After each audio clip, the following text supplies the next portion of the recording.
new Blitz Peak and check out how it happened.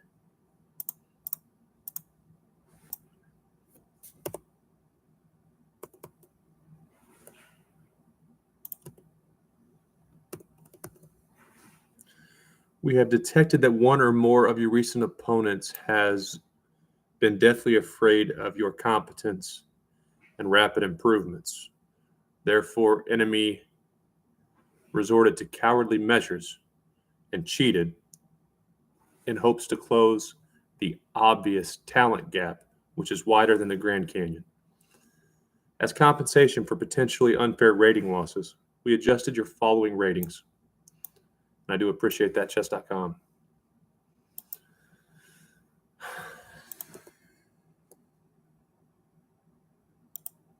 I'd rather be lucky than good, but I'll be both.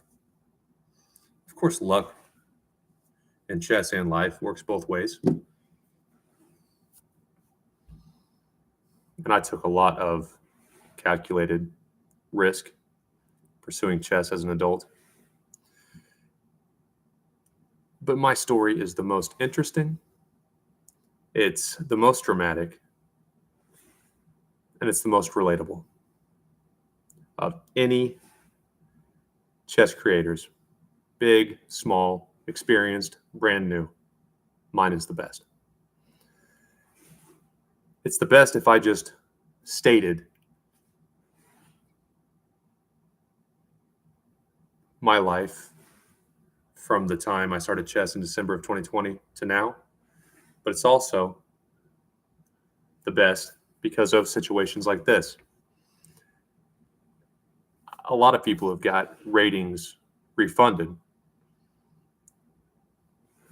But to get a new Blitz Peak, and now my Blitz rating is respectable.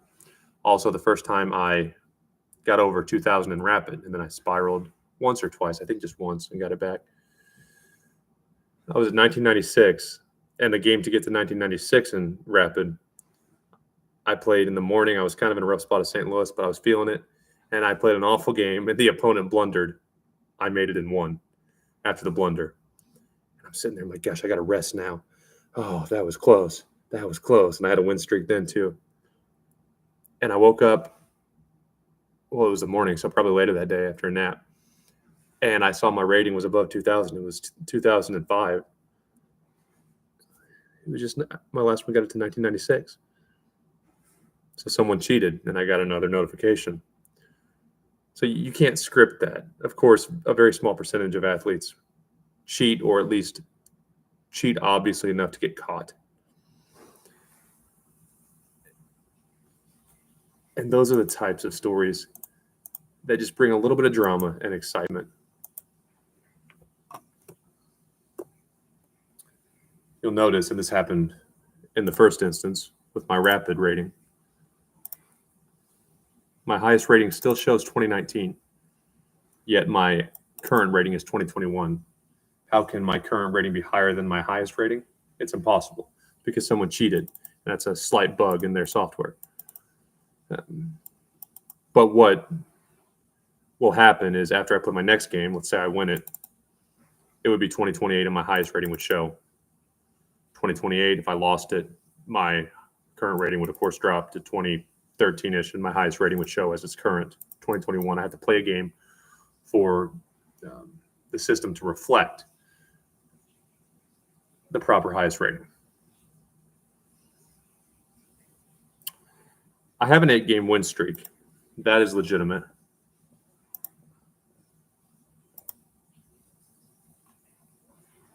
I'm going to do a video about this because it's just good content.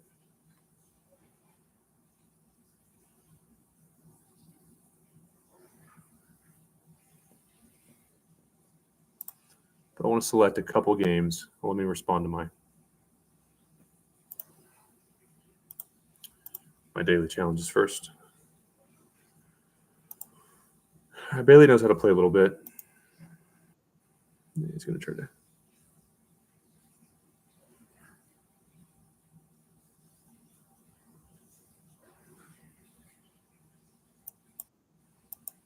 D6 is pretty good in a lot of Sicilian variations. Gunner. Gunner's got a lot of potential. Not that Bailey doesn't.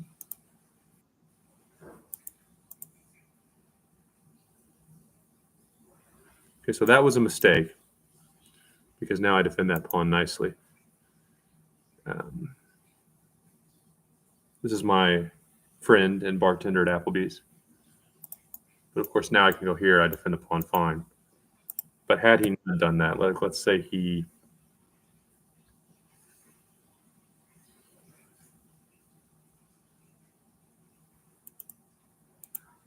let's say he'd gone here to cut me off first.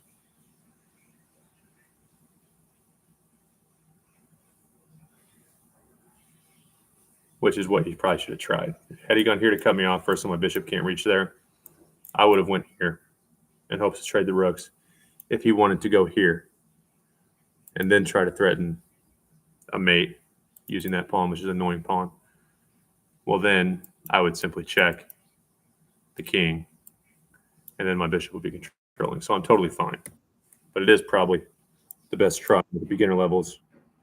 That might work sometimes.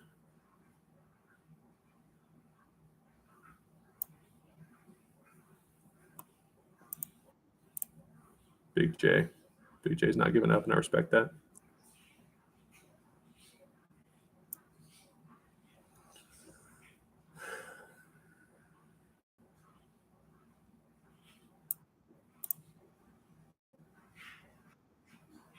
Let's break down that game with Big J Curtis.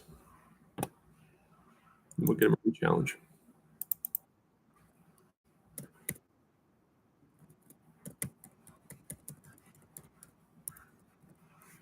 Yeah, so I called that out while I was playing. I remember making that move on a live stream. Yeah, e5. I'm going to make a pawn move there.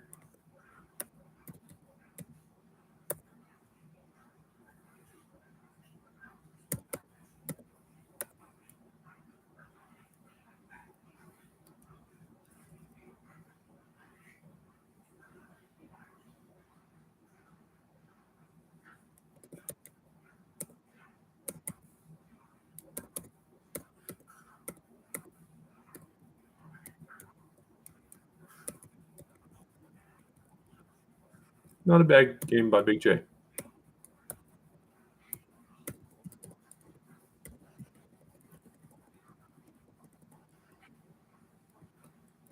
Big J's name is Jeremiah, and I met him at my first casino. We dealt together. Big J, let me know when you're ready to meet at the club. I'd love to play some over the board. Now I'm going to re-challenge. How do I re-challenge you?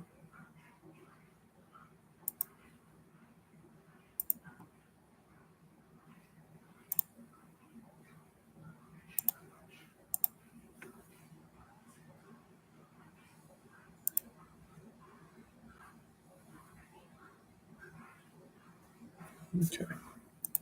Got all those replies in. Now, let's look at my blitz streak.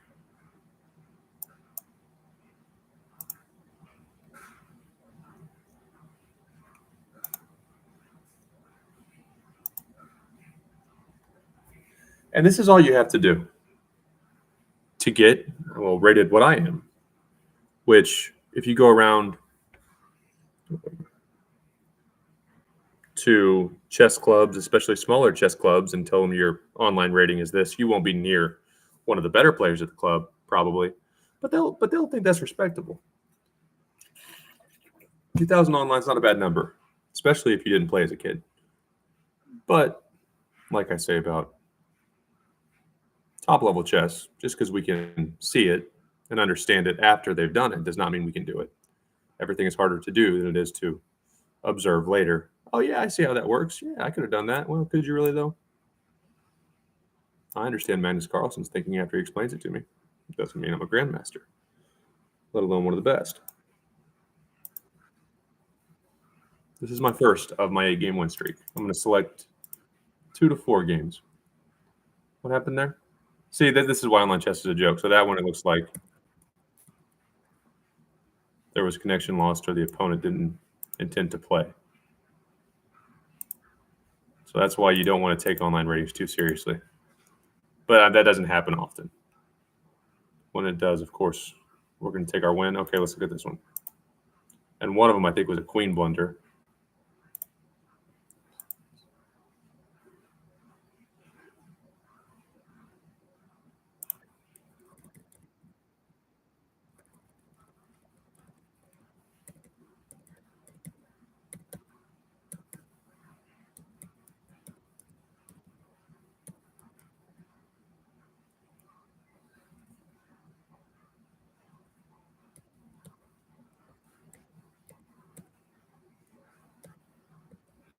Yeah, it might be a better move.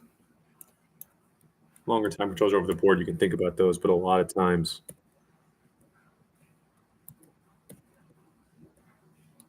making a quick move.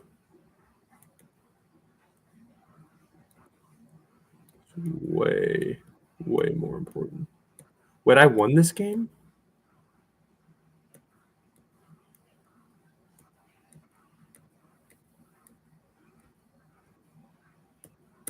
Yeah, that hurts.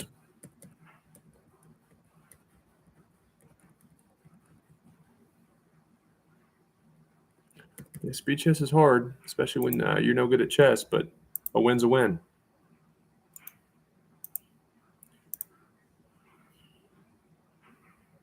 That should be rule number one of playing speed chess if your goal is to actually get a respectable rating.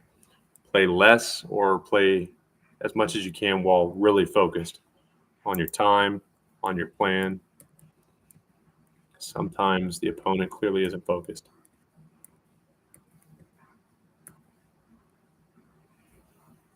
Yeah.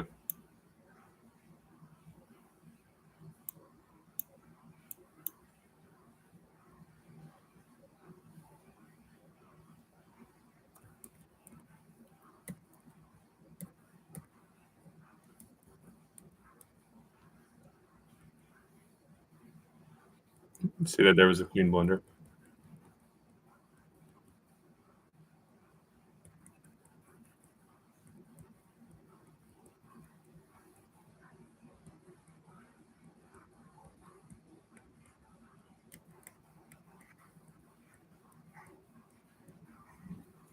So that's not worth showing either because it doesn't make me look impressive. And that's what I'm about with my online chess games. It's all for show. We beat up on Rotten Sandwich from Ukraine a little bit.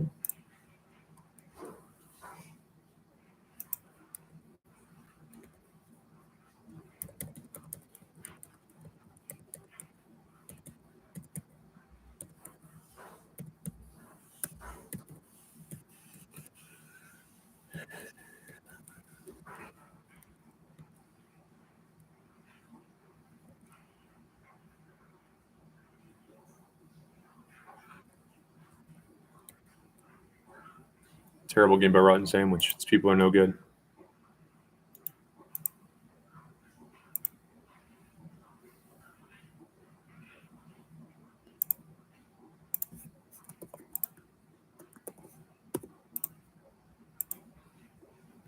For content or social media purposes, you have to be very excited about what you're doing. You have to be overly dramatic to stand out, but it is hard to brag about some of these wins.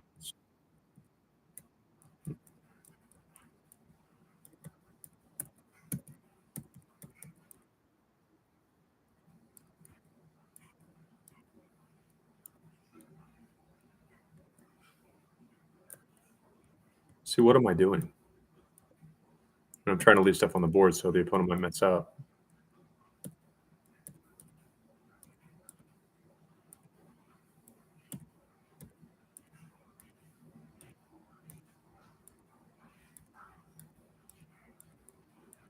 See, I'm just good enough. I'm just good enough. As good as I need to be.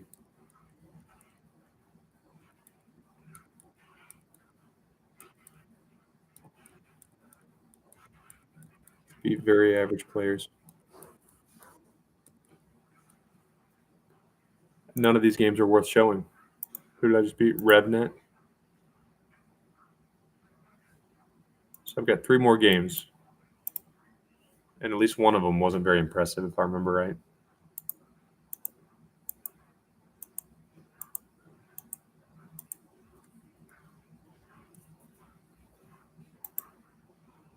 This is top 0.7-ish percentile chess athletes online.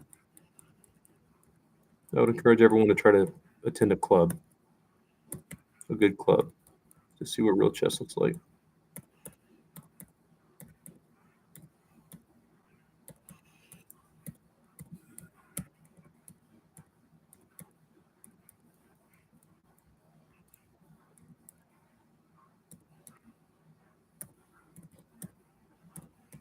Yeah, see, and then I gave the game away. Gave the game away right there. Yeah, I remember that now. As soon as I made the move, I saw it. Because now you can take it. And I can't take back because you have mate. I didn't get my king and escape.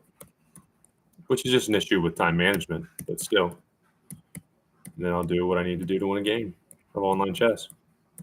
It's hilarious. It's hilarious for content. I follow a few streamers that are about my level. One's a little above, and there's a couple a little below. Nova, stop barking, babe. See, now it's so low on time, it doesn't matter. But this type of shit doesn't happen in their games.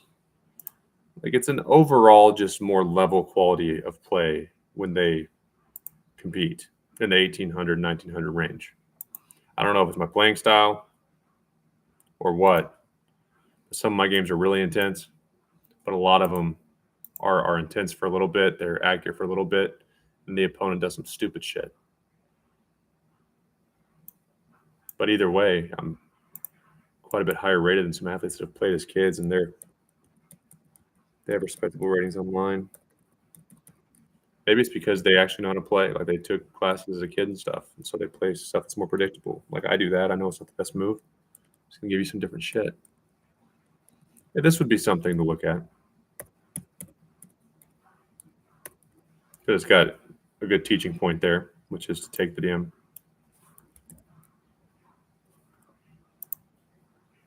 bishop. So I would then have that fork. So I could show this one.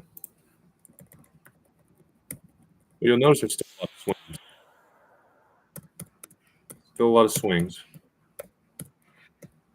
Because these athletes are no good. These athletes would not be very high rated over the board, I promise. So we can put that one in here.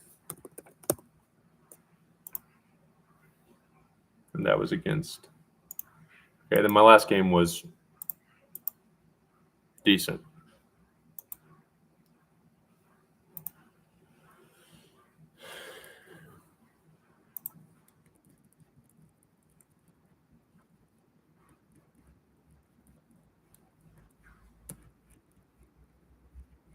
But still a lot of misses on both ends.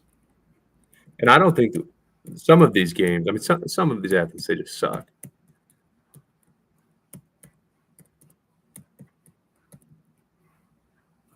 I'll show my last two, I guess.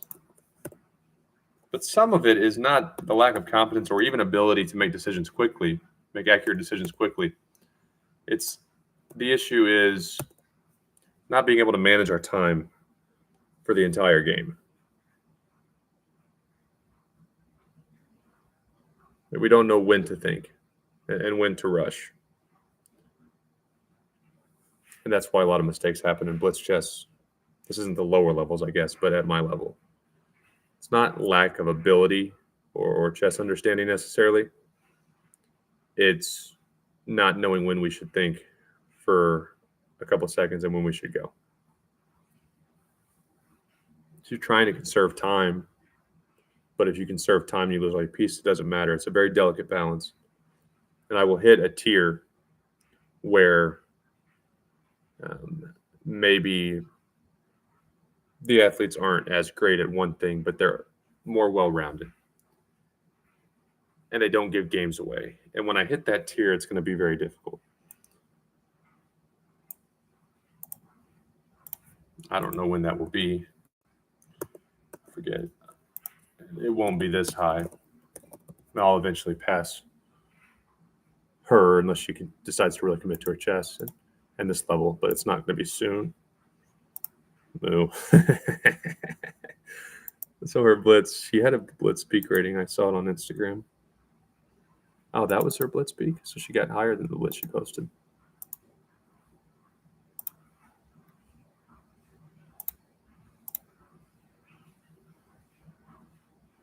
Also, after her Blitz Peak, she got it a lot higher. 2410, that's pretty good. But right now she's 2233, which is not that amazing. And she's a title player. So before this level, I'll have to make some major adjustments. Granted, I haven't really watched title players play Blitz, and Anna's a low-end title player. By rating, I don't mean that mean. She's dedicated her life to chess content and promoting the game versus trying to become a good player. So she could be a lot better, but her ability is a low-end title player, a very low-end title player from what I gather.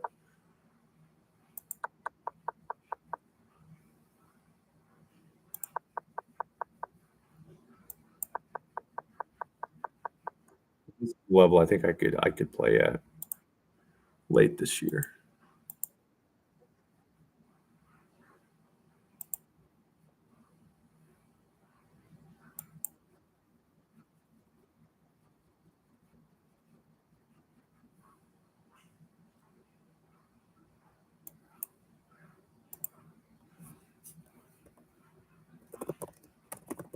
And I'm not looking at this because I think I can compete at this level. I'm just curious.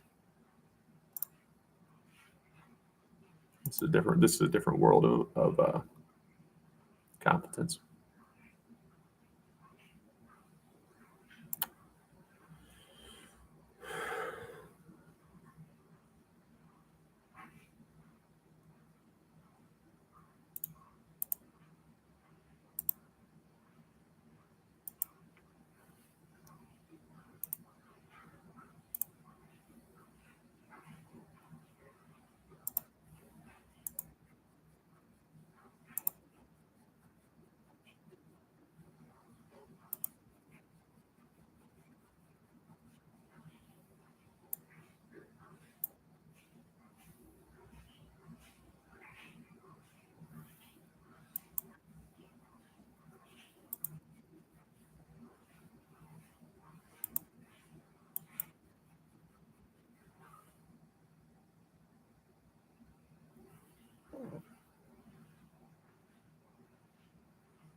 That level's probably the extent of what a pretty smart person could accomplish if he or she never played as a kid and was able to somehow dedicate ridiculous amounts of time like kids can to chess improvement.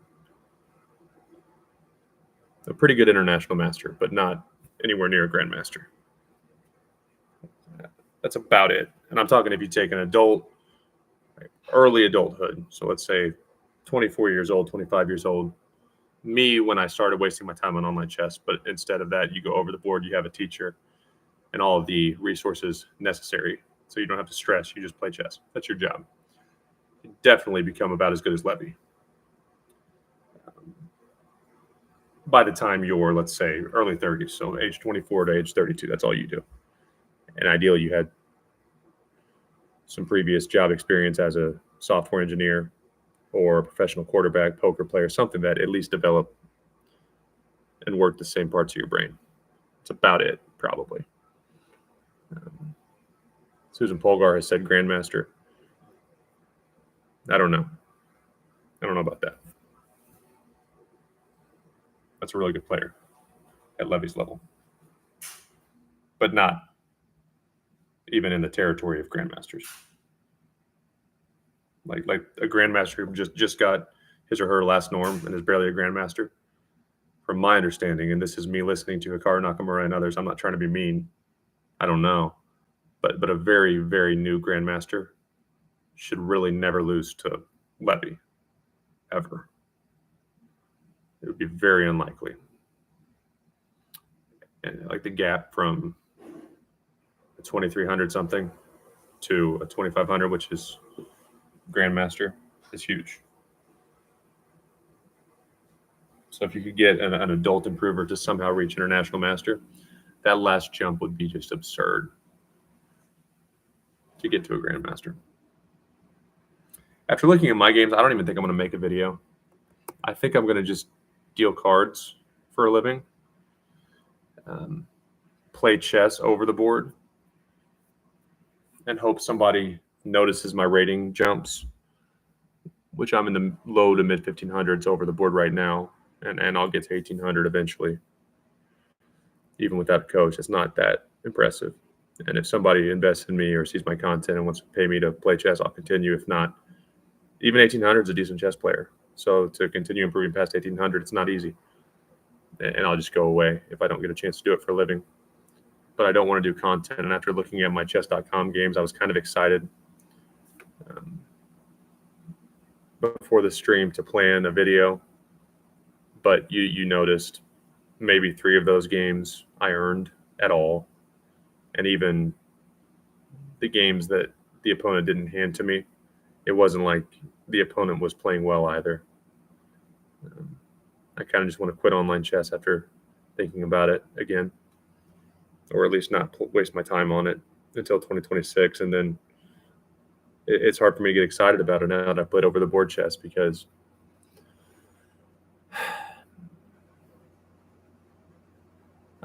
I think of all the time I could have actually played real chess and how good I might be had I not wasted my time online. And that's a hard decision that Anna Cramling, for example, had to make. You know you're not getting any better, and a lot of streamers lose over the board rating points while they play online. But there's no money playing chess unless you get to the very top levels, which I started too late. I could never do. So I can waste my time playing online, creating videos online for something I don't believe in. They ruined Hans Niemann's life. It's the fakest fucking thing in the world to not just take accountability for your actions. Well, Hans should go apologize to the organizers. And man, don't do that corporate fucking shit. Don't do that. Don't do that, politicians. Act like every event organizer and club in America, just independently of each other, decided at the exact same time that Hans Niemann was untouchable. That's such chicken shit. I hate it. We all make mistakes. You say it or you don't say it, and you let it die. You don't go fucking make Netflix documentaries about it, you chicken shit cowards. So clearly I'm not a fan of chess.com for that. I don't want to grow their game. It makes no difference to me. I think they're kind of stuck up, a lot of them. Toward the top, it seems like. The people at the lower levels are nice to me. They have helped me. They've been inclusive. They ask if I want to connect on chess.com so we can, keep learning together. But at the end of the day, if I made a career as a content creator in chess, I would be helping people that I'm impressed by. But oftentimes, either I don't know that I want to help them, or I don't know that helping the good ones is worth also benefiting the ones who I think are kind of pricks. So that leaves me with a rough decision, and I've already made it, which is to deal cards at night and play. And who knows? I mean, if I figure it out and get really good, I might get a chance to play only, but this content stuff is a joke. Chess.com is a good entertainment platform. They probably care about growing the game, and it's got some learning material for beginners, but it's not chess, man. It's not chess. That I just showed, that's the top 0.6 percentile of online athletes in the world. That's a joke. That's a joke. It's a waste of time, bad habit developing joke. And I can't get excited about it anymore. I'm going to print out the game of Alice Lee and Carissa Yip at the Cairns Cup, study it at work in between my breaks, or in between my shifts on my break. I try to decide if I really want to do this.